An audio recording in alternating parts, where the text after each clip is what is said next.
The Unseen Depths aboard the Kaz-2. My name is James, and I was the fourth unseen member of the Kaz-2's final voyage.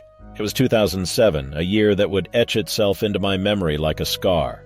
I joined Derek, Peter, and James, three friends in their golden years, embarking on what was to be an adventure of a lifetime, sailing from Airlie Beach, Queensland, aboard the 975-meter catamaran Kaz II.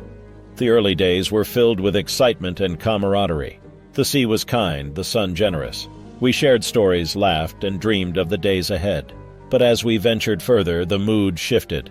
The ocean, a deceptive mistress, began showing her unpredictable nature.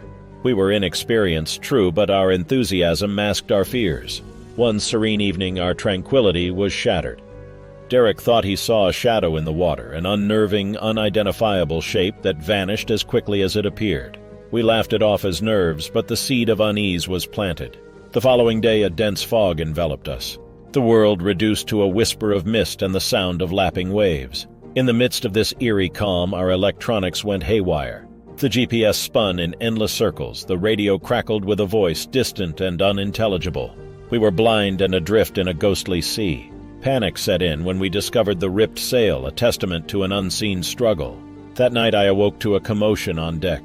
Rushing out, I found the others staring overboard, transfixed by something in the water. In our focus on the mysterious shape, we failed to notice another danger. A silent, massive wave approaching from behind. It struck with the fury of Poseidon, sweeping us into the churning abyss. The world turned into a maelstrom of salt and darkness. I surfaced, gasping, alone.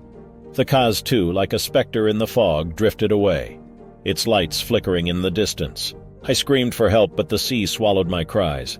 Hours turned into days, my hope fading with the setting sun. I drifted on the whims of the ocean, haunted by the faces of my friends, their fate unknown. I survived by sheer providence, found by a passing vessel, sunburnt and half-mad with thirst.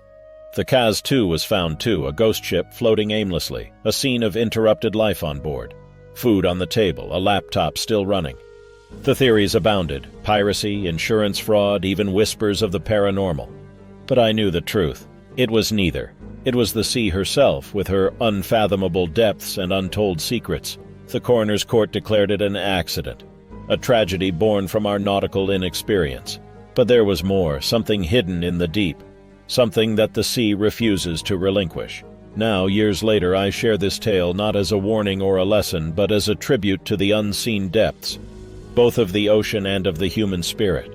The Kaz-2 and her crew remain an enigma, a story lost to the waves but forever etched in the annals of maritime lore. The eternal voyage of the Flying Dutchman. In the annals of maritime lore, my tale remains a whispered warning, a spectral legend etched in the briny depths of the sea. I am Hendrik van der Decken, the captain of what the world has come to know as the Flying Dutchman.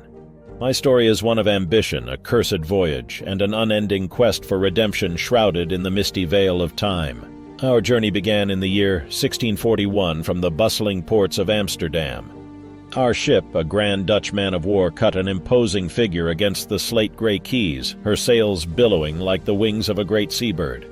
Bound for the East Indies, she was laden with silks and spices, the crew's hearts brimming with dreams of fortune.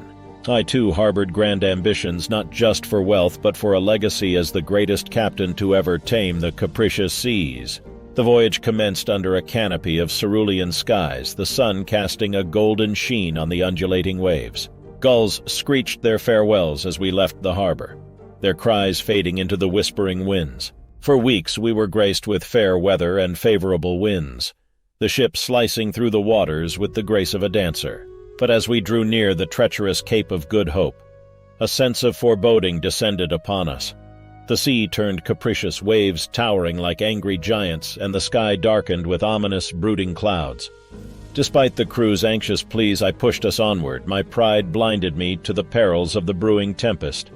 That was when we saw it. Amidst the howling gales and crashing waves, a phantom ship emerged. Her sails were tattered and torn, yet they glowed with an eerie, otherworldly light. The crew whispered in hushed tones of the Flying Dutchman, the ghost ship cursed to sail the seas forever. I laughed off their superstitions, yet deep down a cold dread took hold in my heart. As the storm raged for what seemed an eternity, our world became a churning, writhing abyss. The ship groaned under the assault of the relentless waves, her timbers creaking in protest. In the heart of that maelstrom, I uttered a vow to the heavens, born of desperation and hubris. "Condemn my soul to the sea, if only we might round this cape," I cried to the raging storm. The moment the words left my lips, I realized the gravity of my pact. The sea calmed instantly, but at a terrible cost. We sailed onward, but no port would welcome us. We became lost, not just in location, but in time. The world seemed to move on as we remained trapped in our spectral existence. The crew, once vibrant and full of life, transformed into ghostly specters, their spirits as bound to the ship as I was to my cursed vow. Centuries passed like fleeting shadows, and we became a legend, a tale to chill the hearts of sailors and children alike. Our most notable sighting was by King George V, who beheld our phantom ship aglow in the treacherous waters of the Bass Strait. Each sighting brought the same grim realization: our eternal damnation was a warning to those who dared to defy the natural order. Now, in this unending voyage, I've come to understand the true nature of my curse. It lies not just in the ceaseless sailing, but in the eternal reflection on my hubris and the dire consequences of my actions. In this ghostly existence, I've witnessed the relentless march of time, the rise and fall of empires, and the transformation of the world in ways unimaginable.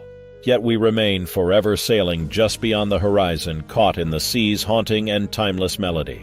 So I pen this tale, a confession cast into the endless sea of time. Perhaps one day it will find its way to the world of the living, serving as a cautionary tale of a man who sought greatness but found only eternal regret. Here, aboard the Flying Dutchman, we sail on, specters caught between the realms of the living and the depths of the unknown, forever a part of the sea's lore. Whispers of the Deering, a maritime mystery. My name is Thomas J. Harding, the first mate aboard the Carroll A. Deering, a 5-masted schooner that sailed into the annals of maritime mystery. The story I'm about to recount is one of intrigue, suspicion, and an enigma that still haunts the waters off North Carolina. It was the year 1920, a time when the world was still reeling from the Great War, and the sea was a gateway to both adventure and peril.